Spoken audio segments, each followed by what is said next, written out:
Medicina e Arte, um programa da responsabilidade de Albuquerque e Lima, com a supervisão do professor Mamed Albuquerque. Bom dia. Muito bom dia, sejam bem-vindos a mais uma edição do Medicina e Arte. Nesta altura em que o frio já se faz sentir, a chuva aqui e acolá também se faz notar, por isso, se calhar, no conforto de suas casas, temos hoje mais gente a ouvir-nos, ou então acompanhar-nos através das redes sociais, do telemóvel, o Facebook ou o YouTube. E temos eu tenho comigo o professor Mamed Albuquerque, que semana passada, professor, terminamos o ciclo de duas conversas com o Paulo Jacob, que é o musicoterapeuta da APSCC, a Associação Paralisia Cerebral de Coimbra, que tem feito um trabalho fantástico para tentar ir buscar a essência das jovens que, infelizmente, a natureza não dotou com todos os sentidos consideramos ser de uma pessoa normal. Ou seja, estamos a falar de pessoas com deficiência, o que é um trabalho de louvar. E capazes de usar a música como terapêutica, portanto, o que está perfeitamente enquadrável nos nossos desenhos, medicina e arte, não é? Medicina e arte é a nossa matéria, e tem sido a nossa luta nos últimos tempos, nestas conversas informais, todos os sábados. Sábados de manhã. É de facto um projeto ambicioso, mas por outro lado louvável. É abrir as portas da comunicação a quem está limitado. Se calhar aquela única hipótese de terem, enfim, esse convívio, esse contacto, enfim, voar de certa forma fora das suas limitações. Corpos limitados, às vezes mentes limitadas. A música, no fundo, é a forma de voarem, de comunicarem, e vale a pena sempre, e é impressionante. Acho que é uma belíssima expressão essa, voar. E é impressionante como se consegue fazer, não é? Pronto. Portanto, perante o handicap, perante a diminuição de capacidade, seja física, seja psíquica, há sempre uma forma de cultivar a transmissão, cultivar a comunicação. Nós, depois dessa série, nós voltaremos a falar nisso, porque iremos ao local onde isso acontece e a forma extraordinária como isso acontece, não é? Como é possível vencer e algumas barreiras e voltar a voar, como nós dizemos. Nós vamos voltar outra vez à peritagem médica. Numa conversa informal e, de certa forma, lembrando que muitas das nossas preocupações tem sido a humanização da medicina. Voltamos lá, muitas vezes trouxemos aqui o professor João Pedroso de Lima, mas nos últimos tempos ficou-me algum desgosto na medida em que falar é falar, obter resultados às vezes é muito mais difícil. Antes de tudo, queríamos falar, e enfim, de uma forma muito positiva, da missão humanitária que neste momento opera no Maputo. Foi o Centro de Cirurgia Cardiotorácica dos Urucos, coordenado pelo professor Manel Antunes, que estão a desenvolver em Moçambique, durante uma semana, foram desenvolver durante uma semana, operação de doentes com patologia, adolescentes com doenças cardíacas reumáticas, que é uma coisa que nós já não conhecemos na Europa, mas que existe no Maputo e continua a existir. Esta foi a 22ª missão anual da equipe, desde que o ICOR é efetivamente uma entidade em Moçambique que se dedica a apoiar estas, e isto é magnífico, isto é humanização. É humanização e, de certa forma, é uma forma útil de Portugal sair um bocado das suas fronteiras e criar novas, quer dizer, voltar, de certa forma, a poder colaborar com Moçambique. Essas colaborações têm de ser encaradas não como uma despesa, mas como um investimento. E atualmente nós vimos o nosso próprio Presidente ter chamado a atenção para a importância que isso seria, e ouvimos as críticas de outros dizendo que não, isso era uma despesa. Isto não é uma despesa, é um investimento. É a falta desse investimento que pode fazer acontecer o que está a acontecer em São Tomé e Príncipe. Em São Tomé e Príncipe, russos chegaram lá com a sua armada, trouxeram engenheiros construíram pontes e construíram tudo isso. E neste momento o que está a acontecer em São Tomé e Príncipe é precisamente estar lá a Armada Russa. E agora que estabeleceu com São Tomé e Príncipe um contrato de defesa mútua.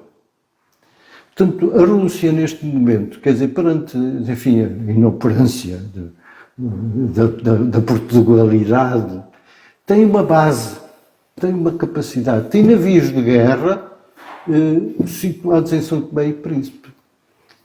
Reparem que isso é numa fase em que existe um conflito que se poderá alastrar e vamos ser surpreendidos pelas costas praticamente porque a Rússia está em África, a Rússia está em São Tomé. Portanto, vimos as barbas a arder, não é? E às vezes penso que a história das colónias conta-nos muita coisa, não é? Quando a certa altura se dizia que era importante dar independência às colónias e não saímos como saímos com as tragédias dos retornados, e as pessoas não quiseram, erraram profundamente, não é? É trágico, devíamos ter aprendido e devíamos saber que seria importante para nós, como era importante para, enfim, para as nossas antigas colónias, agora, enfim, nações independentes, a abertura que a gente lhes podia dar para a Europa. Aproveitar isso e não aproveitar isso, efetivamente, é, de certa forma, como é que ia dizer, falta de habilidade política, não é? Pronto. Os políticos entretêm-se muito a degladiar-se uns aos outros, pensa assim, outro pensa assado, um faz, outro desfaz, mas de certa forma nós devíamos construir a nossa Portugalidade com outra humanização. Já estou a falar de outras coisas que não interessam fora. Mas tem a ver um pouco com a reflexão, porque no fundo certamente, aquilo que nos vai na alma é sentirmos que esta falta de humanização, neste caso da saúde, mas também no mundo. E este exemplo do professor Manuel Antunes deve ser, efetivamente, de continuar, porque é a humanização da medicina. Acerca da humanização da medicina, nós temos visto e temos, de certa forma, apoiado muito, enfim, esse movimento. E sempre que existe uma reunião, aparece sempre um responsável pelos hospitais a dizer que eles têm um belíssimo gabinete de humanização. Mas será que esse gabinete de humanização funciona? É que nós neste momento tivemos o Covid e deixámos de ter o Covid. E de facto aquela dificuldade de entrar no hospital e de falar, e das famílias entrarem, e das famílias apoiarem os seus coisas, tinha uma razão de ser. Agora não tem. Eu trabalhei num hospital numa altura em que as famílias entravam, falavam comigo. Eu operava os doentes, mas falava com as famílias. As famílias tinham sempre a informação, tinham sempre a porta aberta. Agora isso não acontece. Se tentar entrar no hospital, encontra uma barreira como se fosse o Covid. Sem dúvida. Uma segurança. Nós não tínhamos segurança, nós falávamos com as pessoas. Segurança que paga à porta, não é? Eu há pouco tempo tive necessidade de ir falar, de ir ao hospital, porque tinha sido pedido que fosse, enfim, que uma pessoa amiga tinha tido alta. E tinha-me sido pedido que o médico fosse falar com o médico que estava a dar alta. Não me deixaram entrar. Mas isso não é o mais grave.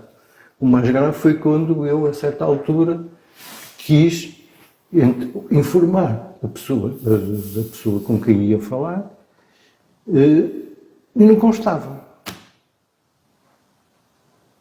Quer dizer, também é um problema. O professor não tinha autorização para entrar. Eu não tinha, o médico não tinha. Disse eu, se o médico queria falar com o médico, não tenha paciência. Diga o nome do doente. E eu disse o nome do doente, não constava. Eu não sabia onde é que estava o doente. Eu podia ter desistido, não desisti. Peguei no telemóvel e disse, pedi à pessoa que viesse ter comigo. Portanto, se não fosse o telemóvel, não tinha havido possibilidade sequer de resgatar essa pessoa que estava a ter alta. Infelizmente isso aconteceu de uma forma muito mais dramática, muito recentemente.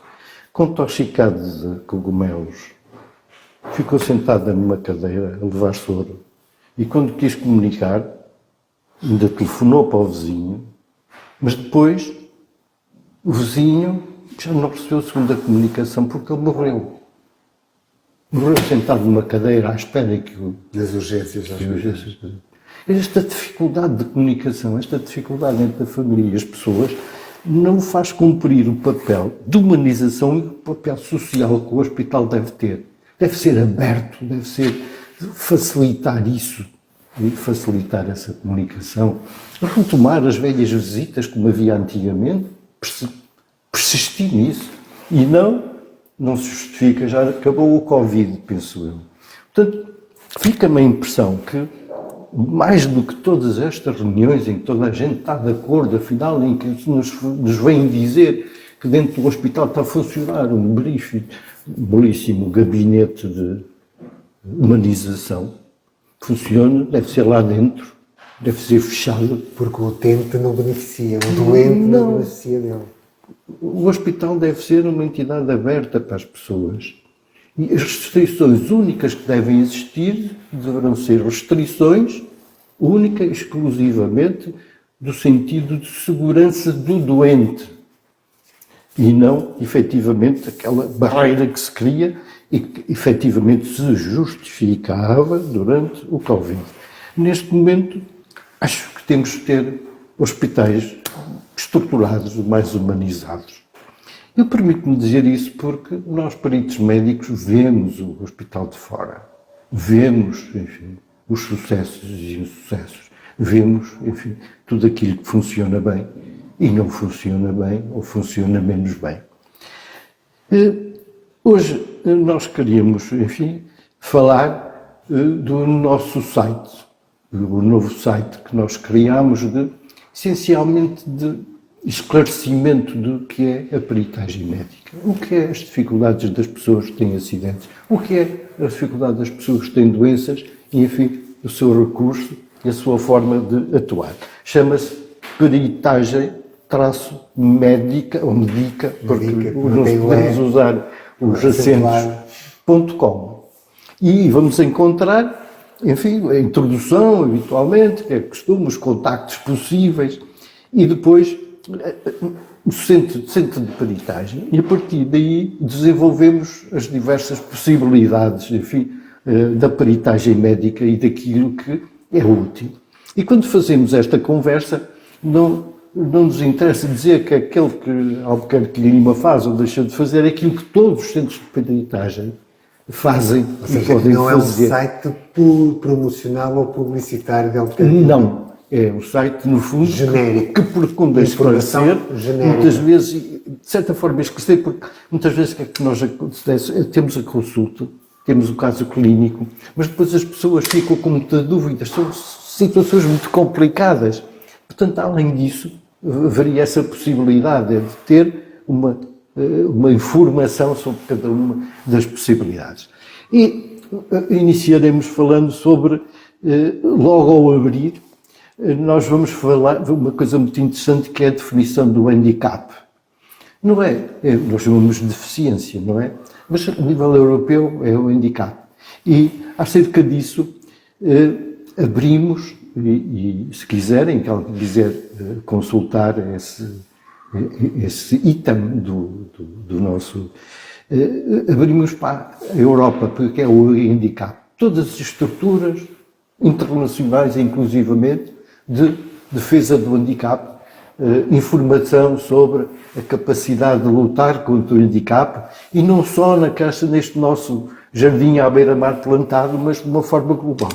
Da ONU, inclusivamente, europeu, intensamente europeu, e eu desafio as pessoas que podem estar interessadas até sobre o aspecto profissional, isso, porque efetivamente abrimos uma janela completamente esclarecedora o que é. Nós, de certa forma, já vimos, por exemplo, a música a funcionar contra o handicap, a música a tentar resolver o handicap, as limitações e todos os organismos de apoio da própria ONU para, enfim, de certa forma, promover e de apoiar estas diversas estruturas. Depois, será precisamente uma conversa sobre o Centro de Perícias, o Sport Report Center, portanto, toda a atividade que lida com a peritagem médica e com isso. Eu lembro que, inicialmente, são os institutos de medicina legal, os institutos de medicina legal que assumiram esse desafio, Os institutos de medicina legal, que há uns anos atrás, há 50 anos, eram as morgues, onde se faziam autópsias, onde se fazia o exame das agressões, não é? E a sexologia. A discussão do ímã, enfim, dos estupros e tudo, isso tornou-se uma discussão histórica, não é? Portanto, já não tem qualquer cabimento. Mas depois surge aquilo que é a sinistralidade rodoviária. A sinistralidade rodoviária exigiu aos centros de perícia que respondessem, não só para as autópsias e tudo isso, mas que respondessem aos handicaps que criavam esses acidentes. E então desenvolveu-se toda a teoria que é hoje, enfim, muito conhecida. E com muito interesse social, porquê? Porque na nossa Europa nós somos, enfim, dos grandes produtores de handicap, porque a sinistralidade rodoviária é terrível, é enorme e, de certa forma, cada vez maior. Durante o Covid diminuiu um bocado as pessoas, de certa forma, havia uma certa inibição, houve, como é que é dizer, uma certa depressão que fez com que houvesse alguma diminuição. Por diminuição da utilização, estamos outra vez nos píncaros. E estamos a concorrer com Inglaterra, Espanha e França. Ora, reparem, são países muito maiores do que nós. Portanto, dizer assim, nós estamos abaixo, estamos efetivamente abaixo, nós somos os quintos, não é? Mas isso significa muito, porque, sendo um pequeno país, nós acabamos por concorrer com países do tamanho da França ou da nossa vizinha Espanha, que é muito maior e, portanto, se justificará de ter mais acidentes do que nós. Nós não devíamos estar, ou devíamos ser, enfim, estamos à frente desses vários países. É evidente que existem muitos países, 30, não sei quantos da Comunidade Económica Europeia, que estão piores que nós, mas, mesmo assim, não temos uma posição favorável. Como é que funciona, ou como é que normalmente funciona isto? Como é que, de uma forma, perante alguma dificuldade sobre o aspecto médico-pericial, seja porque uma invalidez não se confirma e as pessoas acham que têm direito a essa invalidez, porque tenham um acidente de viação, tenham um acidente de trabalho, o que é que nós aconselhamos precisamente a consultar de imediato um centro de peritagem. Se necessita, ele pode fazer a avaliação de incapacidade, seja por acidente pessoal, seja por acidente de aviação, seja por isso tudo, e após uma simples entrevista fica apto a dar os seus conselhos e dizer à pessoa, sim senhor, ou senhor, enfim, está bem avaliado, a minha experiência faz com que na prática seja uma resposta justa. Eu penso por vezes as pessoas também, de certa forma, a avaliação e a compensação, neste caso, é sempre abaixo das suas expectativas. A sua vida fica de tal modo estragada, os seus prejuízos, nada os compensa. A gente só consegue minorá-los, nunca consegue efetivamente compensá-los. Mas, enfim, somos dependentes das tabelas que temos, somos dependentes dos hábitos sociais que temos e, de certa forma, muitas vezes, o que é que acontece? Não conseguimos responder em quantidade, em qualidade, aquilo que as pessoas precisavam. Mas aí tem de haver algum bom senso e aí tem de haver alguma limitação. Depois, no caso em que é possível, de certa forma, contestar aquilo que é avaliado ou que a avaliação nos parece injusta, normalmente nós recorremos a relatórios ou pareceres. O relatório e parecer é extremamente importante porque baliza a nossa ação. Portanto, o sinistrado fica a saber aquilo que se pode obter ou a avaliação que se pode conseguir e depois é essa base, inclusivamente, porque permite depois uma fase negocial. Será o seu advogado, por exemplo, que com aquilo e com aquilo que é proposto, por exemplo, a seguradora, não é? Consertar uma conciliação. É sempre preferível uma conciliação e é sempre preferível que enfim, não será uma coisa ótima que se consiga, mas será o mínimo que se consegue, o que é possível, sem grandes e frenéticas lutas judiciais, em que se consome tempo, em que se consome, enfim, de certa forma, são altamente lesivas, cria-se ansiedade e depressão, muitas vezes coisas que se arrastam de uma forma terrível. Infelizmente assim é. Assim também estamos a terminar. Assim se calhar vamos voltar em Portugal. Exato. Vamos voltar a falar este tema. Continuamos no próximo sábado, não é? Portanto, agora, só em termos de síntese, a partir de agora, quem tiver dúvidas, quem precisar de se esclarecer e não tiver a coragem, deixa-me dizer esta expressão, e dos nossos próprios doentes que nos acompanham, quer dizer, a gente aconselha vivamente este site, que é peritagem. Se saírem com dúvidas, vão ao site e vão tirar todas as dúvidas. Peritagem-médica, não é médica porque, enfim, não é medica.com, no qual vou encontrar a resposta às dúvidas possíveis nas questões de avaliação. O resultado seja de acidente, seja efetivamente de doença crónica que se manifesta e começa a limitar a sua capacidade. E todas essas questões que implicam avaliação, haverá resposta, seguramente. Um bom fim de semana, professor. Muito obrigado. Muito rapidamente, então, fique com este site na vossa memória, tomem nota, peritagem-medica, que era no fundo médica, mas sem o acento no .com. E aí vai encontrar não um site de promoção ou de apelo ao serviço de Albuquerque e Lima, que é a entidade que no fundo nos proporciona estarmos aqui aos sábados a esta hora, mas é um site completamente isento, com todo o tipo de informações que o ajudará, independentemente do gabinete que escolher para ajudá-lo nesta sua luta para obter aquilo que tem direito. Bom fim de semana. Acabou de ouvir Medicina e Arte, um programa da responsabilidade de Albuquerque e Lima, com a supervisão do professor Mamed Albuquerque. Esperamos que tenha gostado. Bom fim de semana.